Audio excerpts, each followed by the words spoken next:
The crate is heavy. The submarine strains to lift it from the mud. Then it becomes snagged on a tree limb.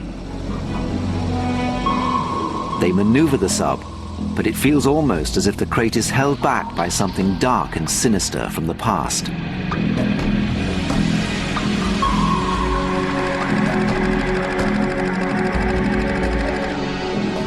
Slowly and carefully, they work the crate free and raise it to just below the surface.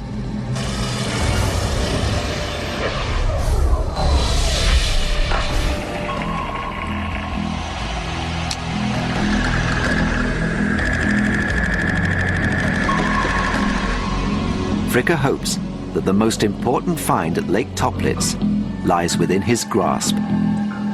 He believes it might be connected with the Serbian bank. 5 crates of valuable papers from Serbia disappeared at the end of the war. Could this be one of them? Working underwater to preserve its contents, Fricker opens the case.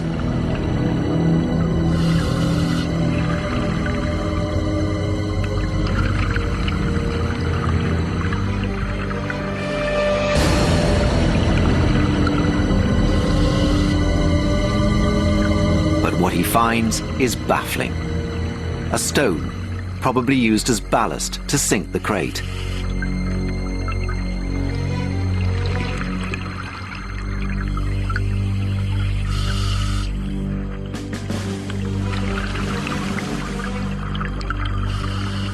He finds little else, except for a few scraps of paper, so small they're almost impossible to read. Why would anyone go to the trouble of sinking a crate of paper at an isolated end of Lake Toplitz?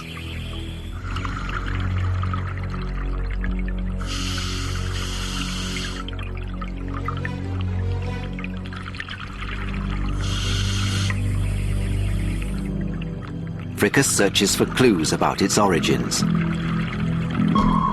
He finds the year 1942 printed on one paper.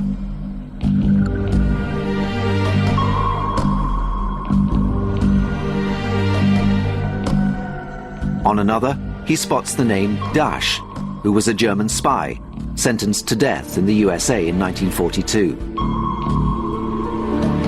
Another scrap contains strange drawings, cartoon figures, and a mysterious symbol.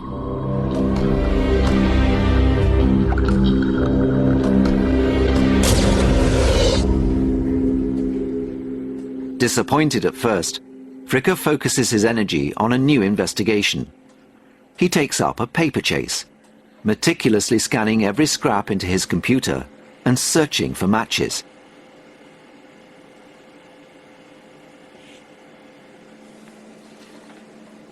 An expert on typefaces dates the document from 1955 or later. Because this German letter wasn't standard until then. But that barely narrows down the hunt. It could be from one of millions of different publications. Fricker finds another clue, a handwritten 3-digit number, 157.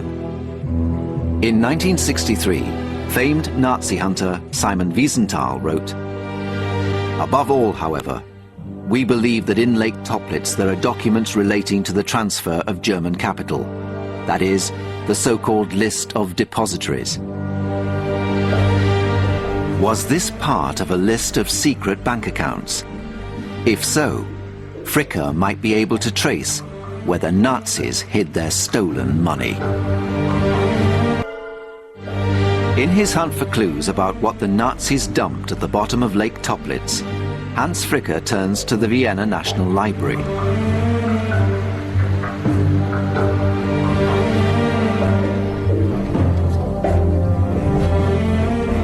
He searches through the periodicals. He works his way systematically through the magazines. After days of research, he finds the magazine that matches all of his scraps. It's an Austrian edition of Stern, dated January the 4th, 1958, just 1 year before that magazine launched its own search of Lake Toplitz. The figures are part of a cartoon.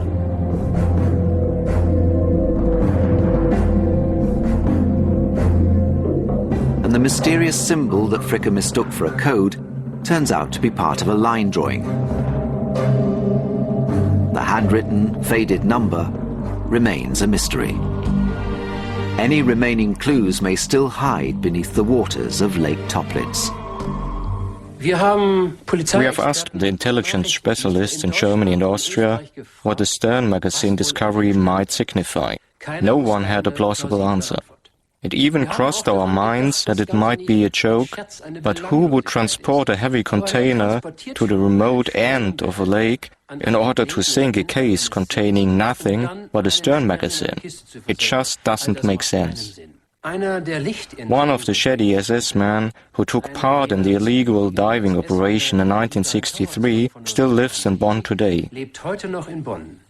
40 years on, we asked him about the affair, but his lips were sealed.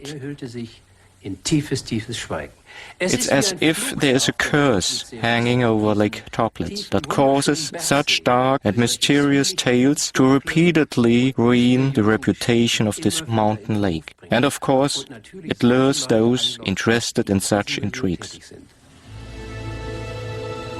The underwater exploration company Oceaneering spent 6 weeks in the summer of 2000 combing every cubic meter of the lake bottom.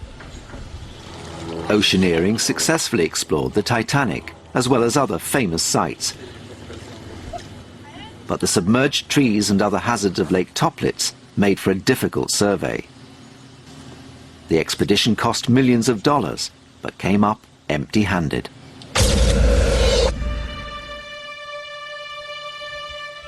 The quiet, seemingly peaceful lake carefully guards its secrets. Rumors and whispered stories draw treasure hunters to its shores.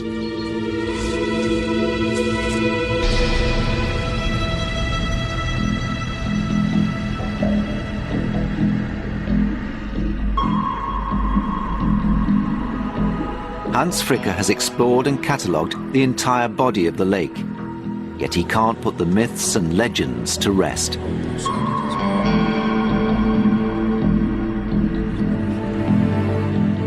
As a scientist, he will always be fascinated by the lake. Originally, he came to Lake Toplitz as a biologist to plumb the depths of these waters, to explore unknown regions of the deep alpine lakes. It never occurred to him that he would become so involved in researching the weaponry and experiments of the German war machine, or that he would be drawn so far into the mysteries of Operation Bernhard. The lake's secrets may never materialize from the toxic soup that clouds the bottom.